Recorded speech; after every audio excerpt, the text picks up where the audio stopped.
April 1865. America was finally breathing again.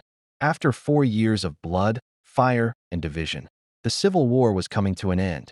The Confederacy was collapsing, cities were surrendering, and for the first time in years, the sound of cannons was fading into silence. To millions of Americans, one man symbolized this fragile hope more than anyone else: Abraham Lincoln. Lincoln was not just a president. By 1865, he had become the face of survival itself. He had held the Union together when it seemed impossible, signed the Emancipation Proclamation, and pushed the nation toward the end of slavery. To his supporters, he was the savior of the Union. To his enemies, he was something else entirely: a tyrant, a destroyer of the Old South, and a man who had upended their world forever. But while crowds celebrated in the streets, danger was quietly closing in. Lincoln knew the risks. He had received threats for years, letters promising death, whispers of plots, warnings from advisors.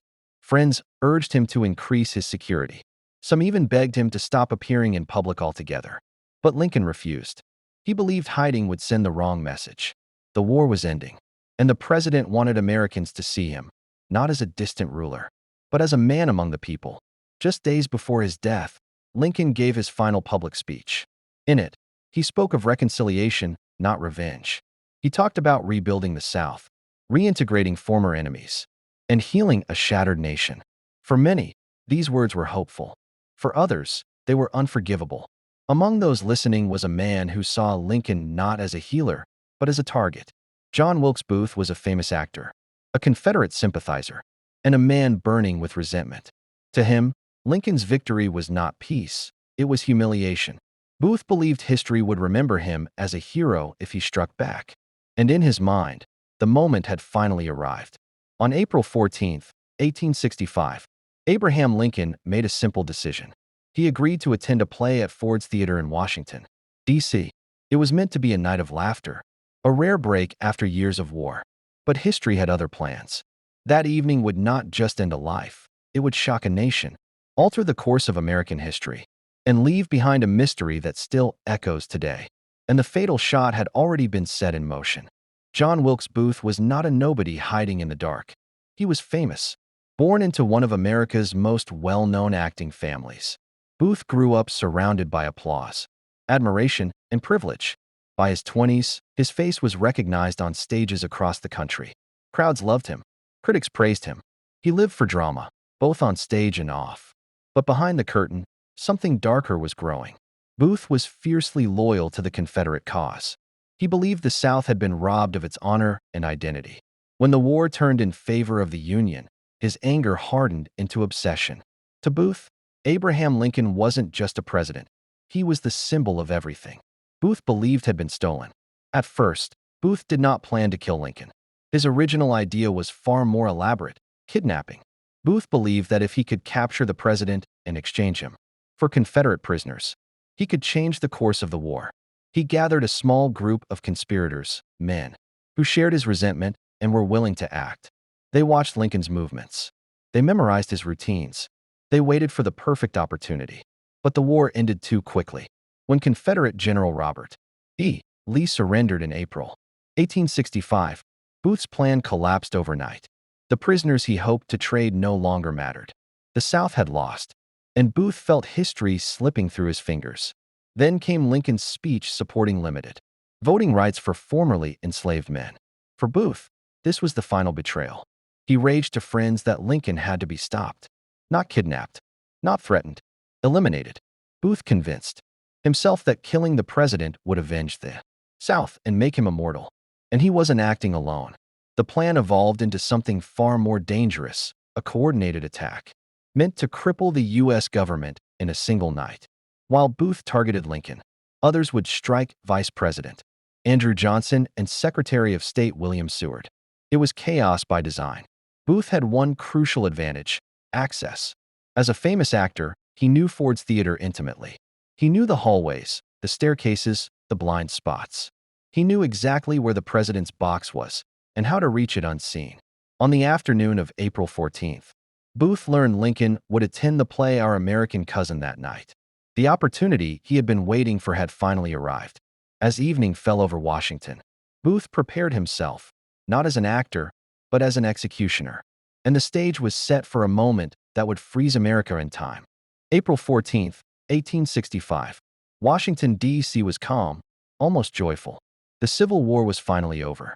Streets were lit, flags were raised, and people believed the worst days were behind them. That night, President Abraham Lincoln chose to relax.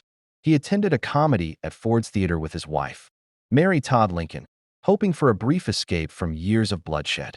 John Wilkes Booth was already inside. Using his fame as a shield, Booth moved freely through the theater. No guard stopped him. No one questioned him. In his pocket, he carried a small derringer, pistol, and a knife, simple weapons for an act that would echo through history. At around 10:15 p.m., Booth climbed the stairs to the presidential box. He knew the timing perfectly. The play's biggest laugh line was approaching. The audience would erupt. The sound would cover everything. Booth quietly wedged a wooden bar behind the door to prevent interruption. The moment came. As laughter exploded across the theater, Booth stepped forward and fired a single shot into the back of Lincoln's head. The president slumped forward instantly. For a second, the crowd thought it was part of the performance. Then chaos erupted. Major Henry Rathbone, seated in the box, lunged at Booth. Booth slashed him with a knife and leapt from the balcony to the stage. Below, breaking his leg on impact, but staying upright. Turning to the stunned audience, Booth shouted a Latin phrase, Sic semper tyrannis, thus always to tyrants. Some heard him add, the South is avenged. He ran off the stage and disappeared into the night. Inside the theater, panic consumed the room. Doctors rushed forward. Lincoln was carried across the street to the Peterson house because he was too large to move far. Blood soaked his pillow as physicians realized the truth. The wound was fatal. Mary Lincoln screamed in disbelief. Across the city, the rest of Booth's plan unraveled. Secretary of State William Seward was brutally attacked, but survived. The planned assault on Vice President Andrew Johnson never happened. Only one part of the conspiracy succeeded. At dawn on April 15th, 1865, Abraham Lincoln died. For the first time in history, a sitting U.S. president had been assassinated. Bells tolled across Washington. Flags were lowered. Celebrations of victory turned into mourning overnight. The war had ended, but America's trauma was far from over. And Booth, wounded and hunted, was on the run. John Wilkes Booth escaped Washington under cover of darkness. But the nation was already waking up to what he had done. By morning, posters with Booth's face and name spread across the city. The U.S. government launched the largest manhunt America had ever seen. Booth was injured. His broken leg slowed him, forcing him to rely on accomplices. He fled south into Maryland, helped by Confederate sympathizers who still believed the war was not truly over. One of them, Dr. Samuel Mudd, treated Booth's leg, an act that would later seal his fate. Meanwhile, Washington was in lockdown. Soldiers flooded the streets. Bridges were sealed. Anyone suspected of helping Booth was arrested immediately. Fear spread quickly, not just fear of Booth, but fear that the assassination was part of a larger Confederate uprising. Booth and his companion, David Harold, crossed swamps, hid in forests, and survived on scraps of food. Booth kept a diary during the escape, convinced he was a hero, not a criminal. He believed history would remember him as a savior of the South. But reality was closing in. On April 26, 1865, 12 days after the assassination, Union soldiers surrounded a tobacco barn in Virginia where Booth was hiding. Harold surrendered almost immediately. Booth refused. The soldiers set the barn on fire. As flames rose, Booth appeared in silhouette, holding a rifle. Moments later, a soldier fired a single shot. The bullet struck Booth in the neck, paralyzing him instantly. He was dragged outside as the fire burned behind him. Paralyzed and dying, Booth whispered his final words. "Tell my mother I did it for my country." Within hours, John Wilkes Booth was dead. The assassin of Abraham Lincoln would never face trial, but the government wasn't finished. With Booth dead, the nation demanded justice. Not revenge, but answers. 8 people accused of conspiring with Booth were arrested and tried by a military tribunal, not a civilian court. This decision alone would spark legal debates that still exist today. The trials moved quickly, driven by fear that the conspiracy reached deeper than anyone knew. 4 conspirators were found guilty and sentenced to death, including Mary Surratt, the first. woman executed by the U.S. federal government. Whether she was truly guilty or a victim of rushed justice remains controversial to this day. As the trials unfolded, Abraham Lincoln's body traveled home. His funeral train passed through multiple cities, allowing millions of Americans to see him one final time. People wept openly. Former slaves knelt beside the tracks. Soldiers saluted in silence. For many, Lincoln's death felt personal, as if the nation itself had been wounded. Politically, the consequences were enormous. Lincoln's vision for Reconstruction, a plan focused on healing and unity, died with him. His successor, Andrew Johnson, lacked Lincoln's authority and empathy. The years that followed would be filled with division, racial violence, and unfinished promises. Historians agree on one thing. Lincoln's assassination did not just end a life, it altered the course of American history. John Wilkes Booth wanted to be remembered as a hero. Instead, he became a warning. Lincoln, who believed deeply in democracy and reconciliation, became immortal. Today, Ford's Theater still stands. The chair Lincoln sat in is preserved. The bullet that killed him is displayed behind glass, not as a symbol of violence, but as a reminder that even in moments of victory, history can turn in a single second, and that the night Abraham Lincoln died, America was never the same again. More than a century and a half has passed since that night at Ford's Theater, yet the assassination of Abraham Lincoln still feels unsettlingly close. Not because of how it happened, but because of what it changed. Lincoln was killed at the exact moment America needed him most. The Civil War was over, but peace had not yet begun. The nation stood at a crossroads. One path led toward reconciliation and justice, the other toward bitterness and division.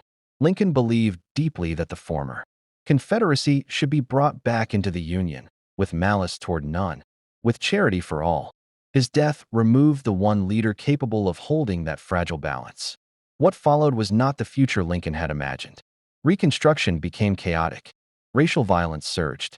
Promises made to newly freed African Americans were delayed, weakened, or abandoned. Many historians argue that if Lincoln had lived, the next decades of American history could have looked very different. And that is why this assassination still matters. John Wilkes Booth wanted to change history with a single bullet. He believed violence could rewrite the outcome of a war. Instead, he proved the opposite. His act did not revive the Confederacy. It did not stop progress. It only ensured that Abraham Lincoln would be remembered forever. Lincoln became more than a president.